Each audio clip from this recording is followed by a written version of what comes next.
Money FM 89.3, best of breakfast.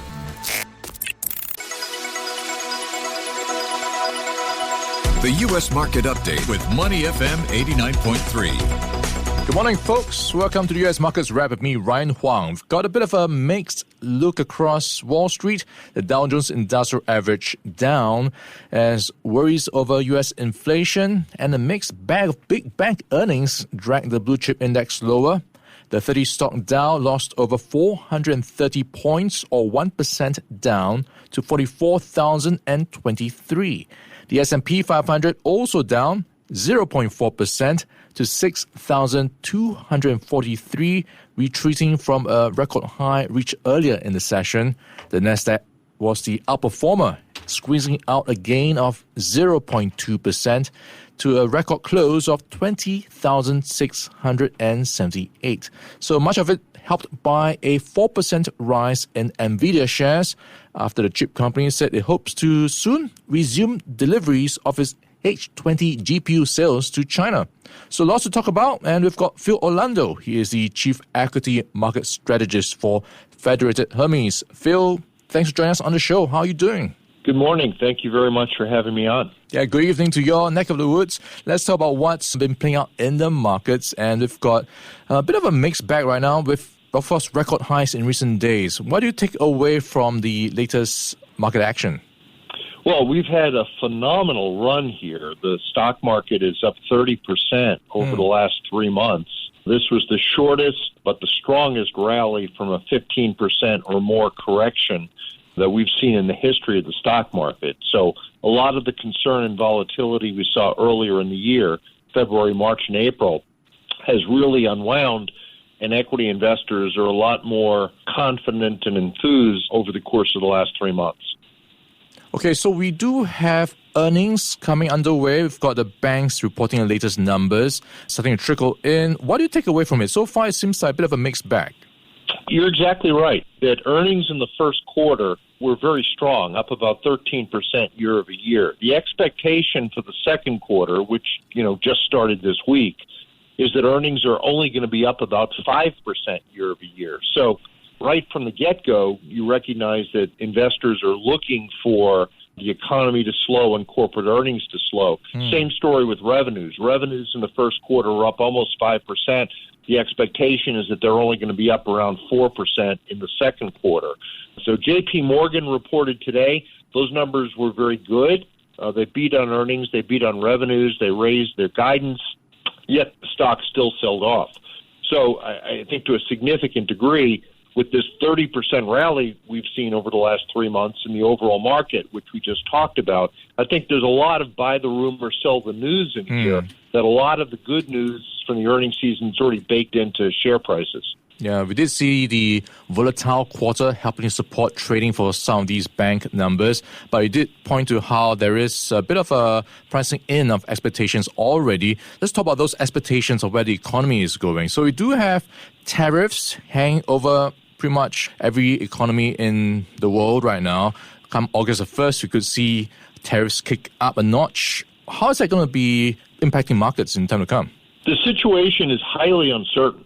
That you go back to when President Trump unveiled his tariff thoughts at the White House back on Liberation Day. The stock market, remember, was down 15% over the course of a week. But then he very wisely pushed the deadline out to July 9th. Well, July 9th came and went. He pushed the deadline to August 1st. And then Treasury Secretary Scott Bessent just recently said, really it's going to be a Labor Day deadline. So the situation is highly uncertain. We don't know where the finish line is, and the market is going to remain sort of volatile and choppy because of the fact that we don't have clarity on the tariff situation just yet. Okay, so a bit of a uncertain time ahead. So let's take a look at what we can look at in terms of data, which is, for example, the jobs report that came out in June. And that looked pretty good. We had some good numbers on that front. Where is it pointing towards for the rest of the year when you consider how some of the bills, the big, beautiful bill, will have an impact on migration and as well as labor as well? So you're quite right. The labor market in June on the surface looked pretty good. But when you dug beneath the surface, the labor market's actually a little bit weaker. Private payrolls have been soft. The immigrant labor component has slowed the last couple of months. In the month of June, the fact that the labor market overall was pretty good is because we had the largest gain in state and local hiring, largely in education, in 2 years. That's very unusual and has the potential to be revised lower over the course of the next couple of months. So we're a little skeptical about the labor market, and we think that the jobs market, which is very important, has the potential to slow over the balance of the year. The rate of unemployment right now is only 4.1%, which is actually pretty good, but the Federal Reserve thinks that rate of unemployment is going to go up to 4.5% by the end of the year. So that suggests we're likely to see some weakness over the next 6 months. Okay, in terms of data, we also have inflation to talk about. So we've got the June inflation numbers out. It seems like it's slightly softer than expected. How much of the tariff impact has been reflected so far in some of the inflation readings we're getting?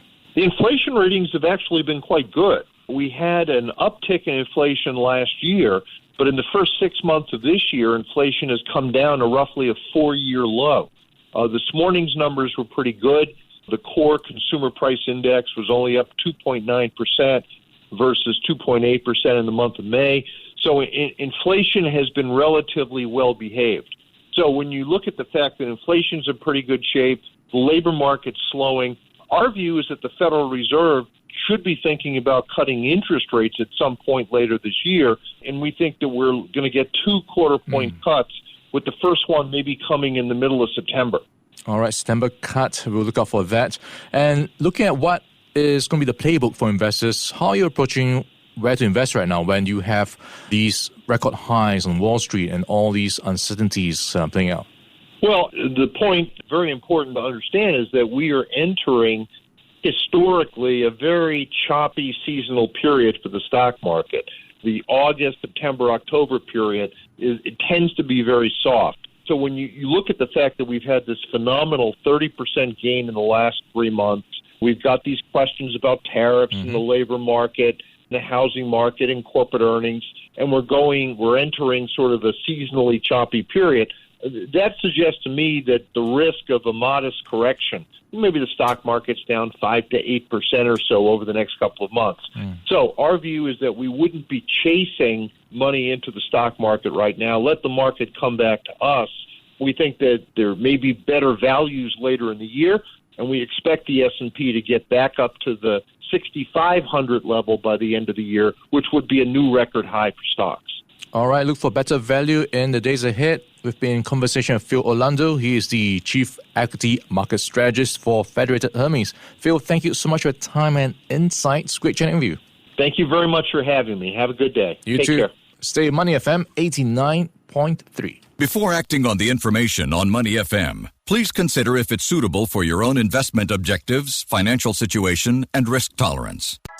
To listen to more great interviews, download our podcasts at audio.sg or download the audio app. That's AWEDIO, audio at the App Store and Google Play.